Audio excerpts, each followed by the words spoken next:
Muraho murakoma amashyo nimugire amata ku ruhimbi, gira amata nawe kuyanywa, tunga utunganirwe, hinga weze.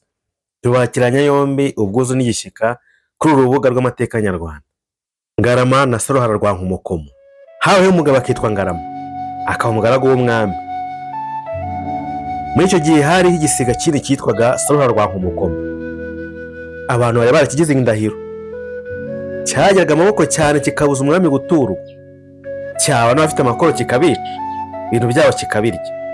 Umwami agira umujinya, agiteza ingabo ngo zizakice. Ingabo zirahaguruka zijya kwica Saruhara rwa Nkomokomo. Saruhara imanuka hejuru zica zose. Umwami arongera atuma izindi ngabo, Saruhara nazo irazitsemba. Ntihasigara n'umwe wo kubara inkuru. Amayira arasiba, ntagira usubira kugera ibwami. Bose batinyaga Saruhara rwa Nkomokomo.